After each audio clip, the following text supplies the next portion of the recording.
तू लोकांच्या तोंडाला पानं पुसली ज्या वेळेस एका रात्रीत 68 लोक मेले, संपूर्ण एकाही दवाखान्यामध्ये एकही ऑक्सिजनचं सिलेंडर नव्हतं, त्यावेळेस तू नकली सिलेंडरच्या गाडीचं खाली सिलेंडरच्या गाडीचं पूजन केलं. अरे तुझ्या इतका निपत्तर दुसरा कोणी असूच शकत नाही.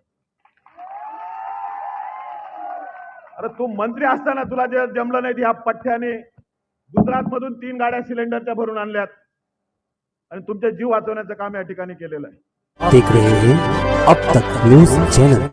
Unique academy computer end coaching classes, जहां नर्सरी और जूनियर सीनियर केजी क्लासेस से लेकर 11वीं और 12वीं जमातों के लिए कोचिंग क्लासेस जारी हैं।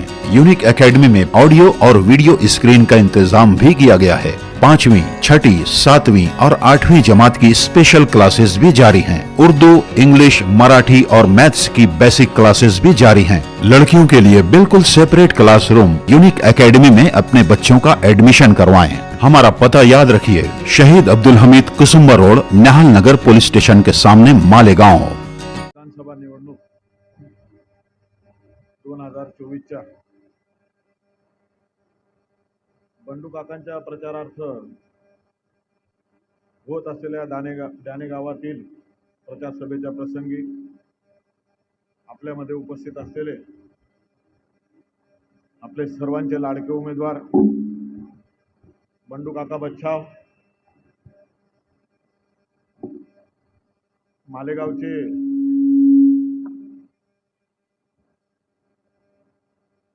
तांत्रिक विषयांवर चांगल्यानं हादरून सोडणारे तोप निखिल दादा पवार, त्यांना आज वेळ जरा कमी मिळाला।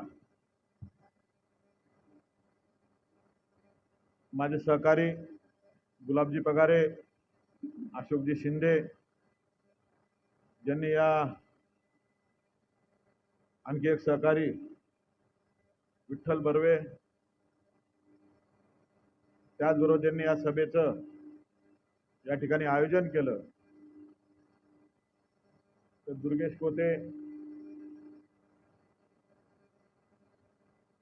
प्रवीण शिंदे, पिंटू गायकवाड, निलेश जाधव, शेखर दादा आणि उपस्थित सर्व सन्मान्य व्यासपीठ आणि या ठिकाणी मोठ्या आतुरतेने वाट बघत आमचे 2 शब्द ऐकण्यासाठी अनेक तासापासून या ठिकाणी बसून असलेल्या माझ्या माता भगिनी आणि बंधूंनो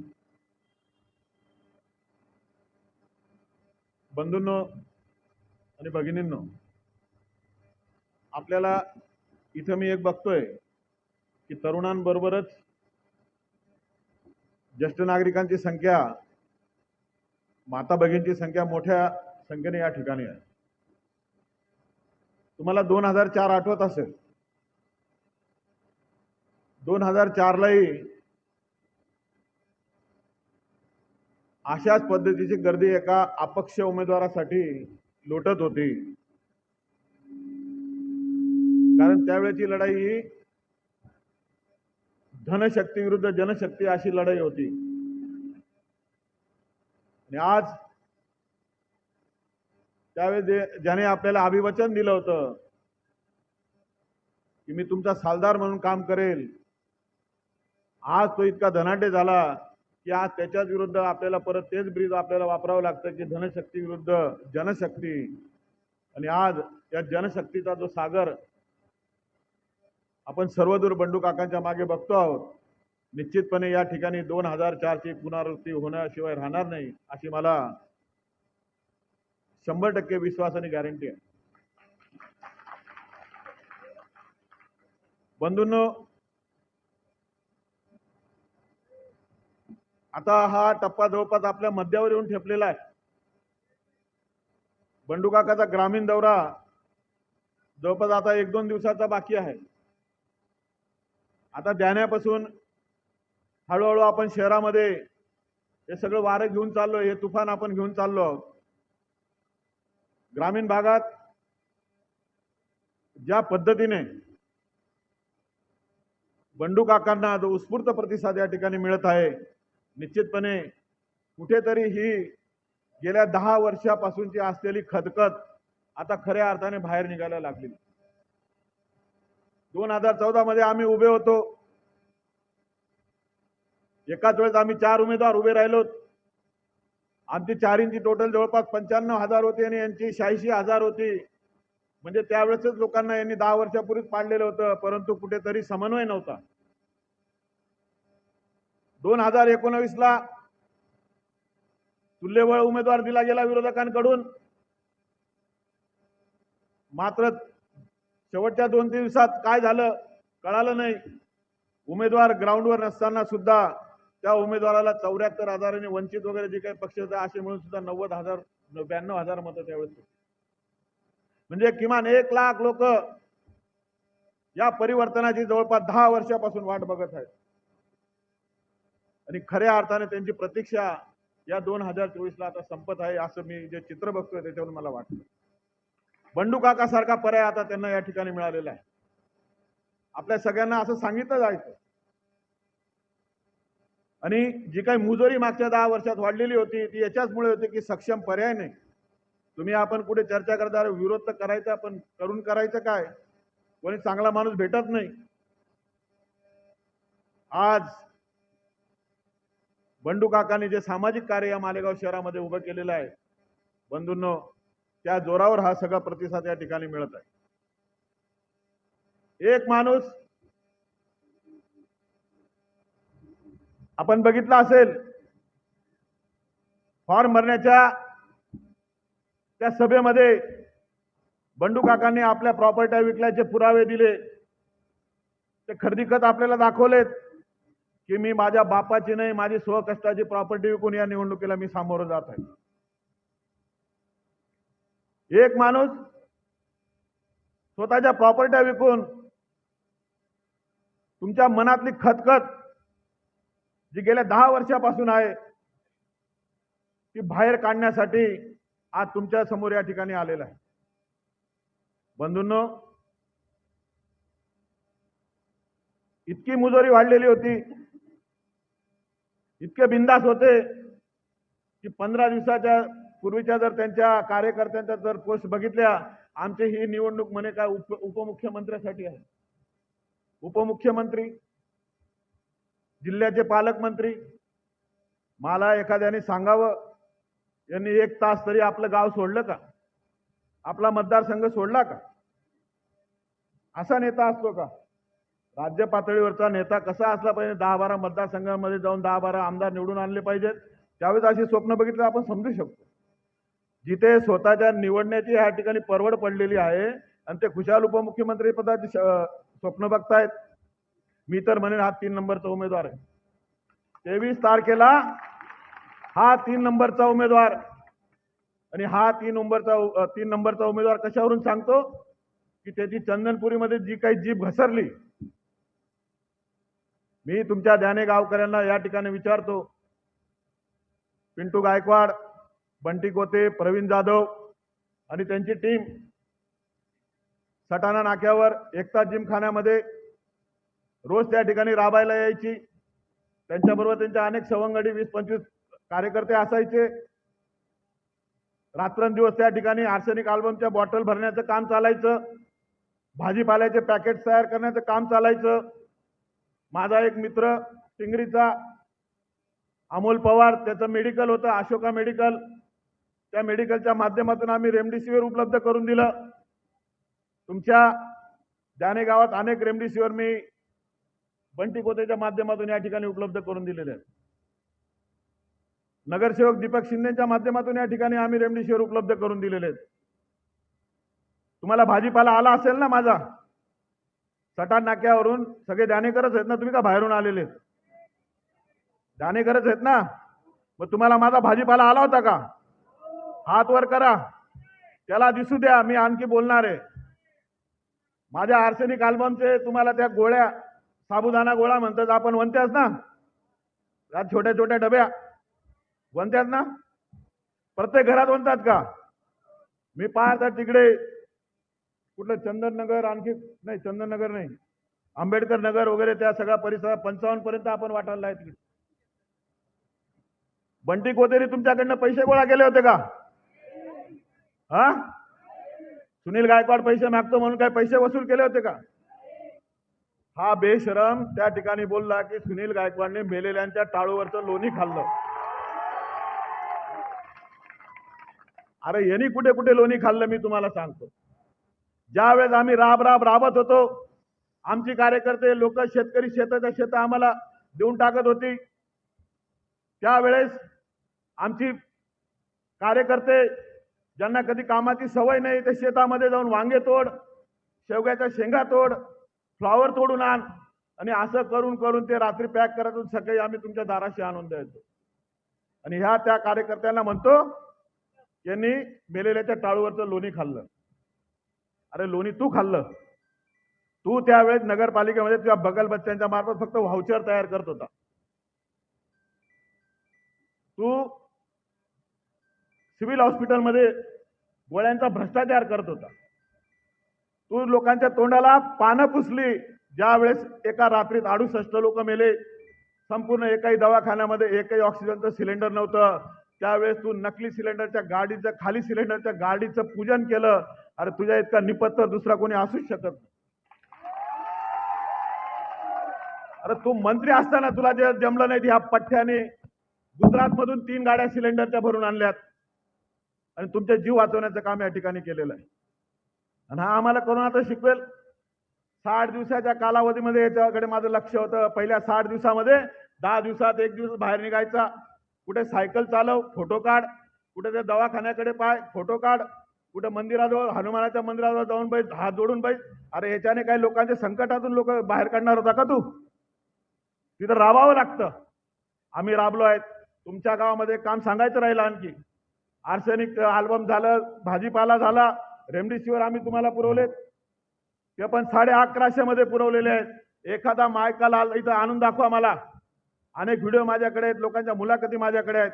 1150 मध्ये, कारण यांनी त्या मेडिकलवर सुद्धा रेट टाकली होती. तुम्ही सगळ्यांनी बघितलं असेल. त्या मेडिकलवर रेट टाकायचं कारण काय? मी दाव्याने सांगतो, हा 4 हॉस्पिटलमध्ये पार्टनर होता आणि प्रत्येक हॉस्पिटलमध्ये रेमडेसिवीरची किंमत 6,000 ते 10-12 पर्यंत रेमडेसिवीर विकलं जात होतं. मी 3-3.5 रेमडेसिवीर वाटले. विचार करा, माझं रेमडेसिवीर हे जर 1150चं होतं आणि ते 6,000 तुम्ही ॲव्हरेज 10,000 पर्यंत विकलं गेलं. ॲव्हरेज जर 8,000 जरी पकडलं तर याचं मी कमीत कमी एका इंजेक्शन मागे जवळपास 7,000 ते 7,500 याचं मी नुकसान केलेलं आहे. यांनी म्हणून चिडून जाऊन ते मेडिकल बंद पाडलं. आणि तू आम्हाला शिकवशील? मुळात हा संतापाचा विषय. एक मंत्री असताना एक नगरसेवक तुला लाजवेल असं काम करून दाखवलं. त्याची लाज न ठेवता उलट तू त्यांनाच सांगतो की बघ तुम्ही मेलेल्या त्या टाळूवरचं लोणी खाल्लं.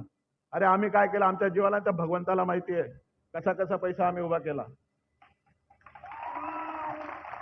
तुझा आता हरामाचा होता. ज्या दिवशी मी या ठिकाणी अन्नधान्य वाटपचा कार्यक्रम हाती घेतला, ते पॅकेज बनवले. जवळपास 3-3.5 पॅकेज होते. त्याचा शुभारंभ सुद्धा मी या नालायक माणसाच्या हातून केला होता. मला अपेक्षा ही होती की मी एक नगरसेवक जर एवढं करू शकतो तर तू पूर्ण गावाला जेव घालू शकतो. पण याचा पाजर फुटला नाही. याला कुठलाही पाजर फुटला नाही. याने आला, माझ्या कामाचा तर शुभारंभ केला आणि नंतर मला जी अपेक्षा होती, याला मी आणखी सांगितलं की तुझे 2-4 नगरसेवक घेऊन ये, तुझ्या त्या टिबडेवाल पार्टनरला घेऊन ये, जेणेकरून हे पाशील तू त्यांना सांगशील की अरे सुनील आबा बरोबर तुम्ही हाताला हात लावा आणि संपूर्ण गाव या गावामध्ये कोणी उपाशी नाही राहिला पाहिजे, अशी व्यवस्था त्यावेळेस झाली पाहिजे. काय केलं यांनी? काय केलं यांनी? आज येथे बगल बच्चे ज्या पद्धतीने या ठिकाणी माझ्या या गोष्टींना जे काही उत्तर देत आहेत, साफ खोटं. इतका लबाड माणूस मी माझ्या आयुष्यात कधी पाहिला नाही. मला या गोष्टी, करोनाचं काम केलेलं आता 4 वर्ष झालेत. मला आतापर्यंत तुम्ही कुठेही बघितलं असेल, मी कधी हा विषय परत कधी काढला नाही. ते मी माझा धर्म म्हणून मी काम केलं. माझ्या लोकांसाठी काम केलं. त्यांचा जीव वाचवण्यासाठी मला जेवढं शक्य होतं तेवढं मी केलं. मी काही एवढंच नाही केलेलं. मी यांनी ज्या ठिकाणी शेण खाल्लं, म्हणजे आपले पेशंट ज्या ठिकाणी ॲडमिट होते, MSG कॉलेज असेल, इतर दवाखान्यांमध्ये जे काही पेशंट ॲडमिट होते, त्यांचं सुद्धा भोजनाचे टेंडर यांच्या माणसांनी घेतले. त्याच्यात सुद्धा यांनी भ्रष्टाचार केला. जिथं अंडे देणं प्रत्येक पेशंटला कंपल्सरी असताना हे अंडे पण खाऊन गेलेले. आणि असे नालायक लोकांनी आमच्याबद्दल बोलावं. तू सांगतो मला मेलेल्याच्या टाळूवरची लोणी खाणारं. अरे अनेक लोक मला या ठिकाणी ओळखतात. माझं राहणीमान सगळ्यांना माहिती आहे. कोरोनाच्या आधी ज्यांनी मला बघितलं असेल, माझ्या कमीत कमी 3 बोटांमध्ये सोन्याच्या अंगठ्या असायच्या, जवळपास 8-10 तोळ्याचं ब्रासलेट असायचं. 3 ब्रासलेट होते, अदून बदलून घालायचो. एक 10 तोळ्याची चेन, एक 5 तोळ्याची चेन, एक 8 तोळ्याची चेन. आज तुम्हाला ज्यांनी मला दाखवून द्यावं की करोनानंतर माझ्या अंगावर कोणी सोनं बघितलं असेल, तर मला हौस आहे सोनं घालायची. अनेकांनी बघितलंय मला. पण गेल्या कोरोना संपल्यानंतर कोणी मला सांगून द्यावं की एक अंगठीशिवाय माझ्या अंगावर कोणी सोनं बघितलं असेल, ते सोनं गेलं कुठे? अरे आमच्याकडे जेवढं आहे तेवढं आम्ही लावण्याचा या ठिकाणी प्रयत्न केलाय. आणि तुझ्याकडे हरामाचं असून सुद्धा तुझी नियत झाली नाही या बालबच्चांच्या तोंडात घालायची. तू काय बोलशील? आता तू बिर्याणी पाठवू राहिला लोकांना, गल्लोगल्ली बिर्याण्या पाठवू राहिला. एक मोठं गोडाऊन तयार केलं, तिथं जवळपास 30-40 डेगा रोज शिजायला लागल्या बिर्याणीच्या. सुरू झालं. पहिले बिर्याणीवर टेस्ट करेल, बसतात की नाही. बिर्याणी झालं तर आणखी काहीतरी दारू पाठवेल, ती ट्रायल घेईल. पैसा काढताना पण किती विचार करतो बघा. सालं दिसतंय की पडू राहिलो तरी पैसा सरळ सरळ काढत नाही. आधी बिर्याणी देईल, मग दारू देईल, मग पैसा पाठवेल. अरे बाबा, आज तू काही पण कर. जसं तू त्यावेळेस बोलला होता ना प्रशांत दादांच्या वेळेस, पैसा त्यासना घ्यावाना, सकाळी उठानं, आंघोळ करानी, देवना पाय पडाना आणि जायसन कब्बशीनं बटन दाबाना. आता बी लोक तेच करतील. पैसा तुना खातील, बिर्याणी तुनी खातील, दारू तुनी पितील, सकाळी उठतील, आंघोळ करतील आणि रिक्षानं बटन दाबतील आणि या बंडू काकाले 23 तारीखला मोठा मताधिक्य काल निवडे आणतील. बंधूंनो, बस आवाज जेव्हा द्यायचा तेव्हाच द्यायचा. रिकामी एनर्जी खर्च करायची नाही. आणि इथून पुढे इथून गेल्यानंतर एक एक मतदार शोधायचा. हवेत जायचं नाही, हवा खूप आहे आपली, पण मतदार हा मतदान केंद्रापर्यंत गेला पाहिजे. तरच आपण हे जे काही करतोय आणि आपलं जे मी बोललो ना, हा सर्वे काही माझा नाहीये 3 नंबरचा. आमचे भाजपचे एक राष्ट्रीय लेवलचे एक मोठे नेते आहेत, त्यांचा 5 दिवसापूर्वी मी सर्वे ऐकला. आमची भाजपची मंडळी आता लागून गेली जोरात. आज माझी हकालपट्टी केली भाजपमधून. हकालपट्टी म्हणजे मला निलंबित केलं पक्षातून. मी अपक्ष उमेदवाराला साथ देतो म्हणून. आणि पोस्ट काय टाकतात? हिंदुत्ववादी उमेदवाराला साथ न देता अपक्ष उमेदवाराला हिंदू मतांची फूट पाडण्याचा प्रयत्न सुनील गायकवाड यांनी केल्यामुळे त्यांना पक्षातून काढण्यात आलं. हा हिंदुत्ववादी आहे? हा हिंदुत्ववादी आहे का? कत्तलखानाचे परवानगी देणारा हिंदुत्ववादी होऊ शकत का? एनओसी काढी देणारा हिंदुत्ववादी होऊ शकत? आपलं कॉलेजनं मैदानना ठराव ईदगाह कमिटीला करी देणारा हिंदुत्ववादी होऊ शकत का? अरे अजून बऱ्याच गोष्टी आहेत, पण आपल्या अजून बी मतं घ्या म्हणतात. नाही तर यांना असा बुरका फाडतो ना मी. भाऊ यांनी आता यांचे जे कार्यकर्ते आहेत ना, आता परवा सहज आलो होतो मी, त्यावेळेस तानाजी पण माझा मित्रच आहे, भेटला मला. आमची थोडी चर्चा झाली. मग त्यांचा एक कार्यकर्ता बोलला, दादा भाऊ असं तसं अमुक तमुक. अरे म्हणतं तानाजीकडे पाय,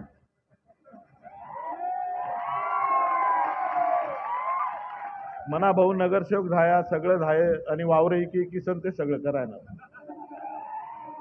अरे तू किती खाशी? पुन्हा करता ज्या रात्रपाठ करतं त्याचे बी वावर इकना पड राहणार. तुला काही लाज शरम शे का नाही तुला थोडीफार? कधी असण्याकडे ढुकीपाशी. तू संगमेश्वरातला सगळा हिंदू नेता संपात टाका, कॅम्पातला संपात टाका, तो रामा मिस्त्री संपात टाका. फक्त एक मी उरेल छे. मी त्याला कधीच घाबरलो नाही, त्याला माहित छे. आपले 10 पडण्यात पण एक जेव्हा राहणार नाही. आणि तो असा ठिकाणी हात टाकत की जेले दिदी तो चुपचाप खायचं निघी जाईल. जिथे प्रत्युत्तर मिळेल तिथे तो हात उचलत नाही. आणि तुम्ही जी जनता जे मी पाहिलं ना आज सगळीकडे, आता एकत्र होणार तर तुम्ही भीती निघी गई. पण एक दहशतीचं वातावरण या ठिकाणी बघतो. लोक म्हणतात आबा बिल्ला जरी त्यांचा असता, मोबाईलला स्टिकर जरी त्यांचा असतं. काल गुलाबराव तुमच्या समोर एकाने त्याचा मोबाईल चालू होता आणि तो कार्यकर्ता बऱ्याच दिवसानंतर मला भेटला, म्हणतो काय रे काय चाललं तुझं? माझा जुना वाढ होता म्हणजे काही नाही आबा, काही काळजी करू नका, बंडू काकांनाच काम चालूच आहे. तुला मोबाईल दाखल म्हटलं इकडे. तो दाखायला लागला. अरे म्हटलं ते दादा भूषण चित्र दिशी राहिलं मला तिथे. आवा आईनी शपथ म्हणे ते लावणा पडत म्हणे, झालं नाही तर त्रास देत. आणि मतदान मात्र हे अशी परिस्थिती आहे. ही उघड जर एवढी असेल, ती आतली जी परिस्थिती जर आपण पाहिली तर बंधूंनो, मी जर सांगतो 3 नंबर काही खोटं आहे का? याची लढाई 2 नंबरसाठी चाललेली आहे. तर यांनी जी मुजोरी केली आहे ना आपल्याशी जी दादागिरी केली आहे ना, याचं प्रत्यंतर याला मतदानातून आणून द्या. की जनता जर ज्यावेळेस एकवटते ना, तर चांगल्या चांगल्यांना खेचून टाकते. इंद्राचं सिंहासन हलवण्याची ताकद सुद्धा आपल्यामध्ये आहे. हा कोण आला? आज यांनी एवढं भयभीत वातावरण करून ठेवलेलं आहे. एक उमेदवार या ठिकाणी प्रचाराला निघतो, त्याच्यावर 2 वेळा हल्ले होतात. असं चित्र कुठे तुम्ही पूर्ण महाराष्ट्रात बघितलं का कुठे? एवढी दादागिरी. उमेदवाराला सांगितलं जातं, हे दादा भाऊ का एरिया आहे तुमच्या,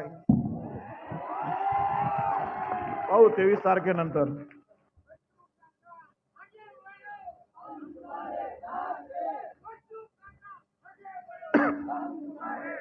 बंधूंनो, मी आधीच तुम्हाला सांगितलंय, मागच्या 10 वर्षाच्या निवडणुका मी तुम्हाला सांगितल्या. आज एक माणूस कंबर कसून उभा आहे, मी त्याच्याबरोबर उभा आहे.